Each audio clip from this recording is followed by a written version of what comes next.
La réalisation d'un ouvrage de franchissement en matériaux définitifs sur le lac Aémé est plus qu'un soulagement pour les populations et le conseil communal de Bopa qui n'ont fait qu'assister impuissants à des pertes en vie humaine dues aux cas répétés de noyades pendant la crue.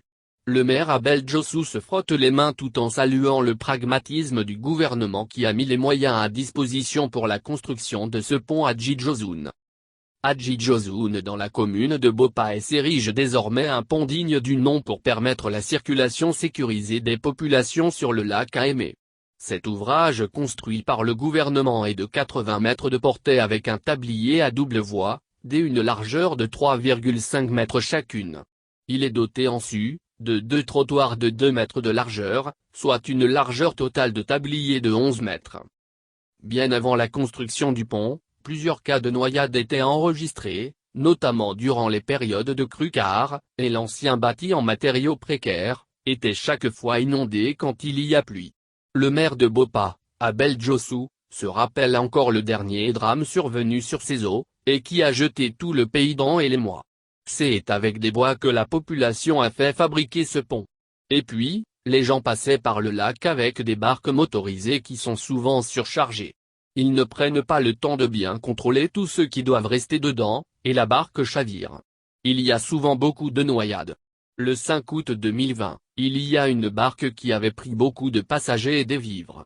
En voulant traverser le lac, il a chaviré. Il y avait eu 14 morts, regrette-t-il. Au lendemain de cet incident, une équipe gouvernementale s'est portée sur les lieux. On leur a expliqué que c'est suite à l'inondation de ce pont que les gens ont commencé par prendre beaucoup de passagers et que c'est ça qui avait causé ce drame.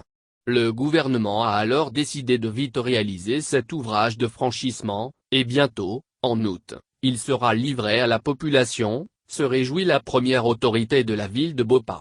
Et l'infrastructure elle-même est déjà achevée. Il ne reste qu'à boucler les travaux confortatifs pour l'ouvrir au public. Mais fatigués des drames sur les eaux du lac, piétons et motocyclistes n'ont pas attendu la livraison de l'ouvrage avant de commencer par l'emprunter. Raccourci. Au-delà du problème qu'il résout à Bopa sur le lac Aémé, le pont de Djidjozoun profite également aux populations des communes voisines qui peuvent désormais rallier Cotonou et plusieurs autres villes du pays, en parcourant moins de distance qu'auparavant. C'est pour le bonheur des populations de Bopa, des Alada et pourquoi pas des Abomey, parce que les gens prennent par là pour aller dans l'Atlantique, dans le Zou, et etc. De Bopa, si vous prenez par ce pont, en moins d'1 heure, vous êtes à Cotonou. Vous voyez que c'est un grand raccourci pour la population de Bopa et environ. Donc aujourd'hui, la population est soulagée, assure le maire Abel Djossou. Mais il n'y a pas que la population qui soit comblée. Le conseil communal l'est aussi, car les plaintes dues au cas de noyade sont désormais conjuguées au passé. Et l'autre avantage de ce pont que souligne le maire, c'est que désormais sa commune est désenclavée. Et lorsque les voies Bopa Djidjozoun Alada, Bopa Djidjozoun Lalo et Bopa Tozoun Mandobo seront bitumées, Bopa sera l'une des villes carrefour du pays, garantit Abel Djossou. La construction de ces routes constitue donc sa doléance à l'endroit du gouvernement.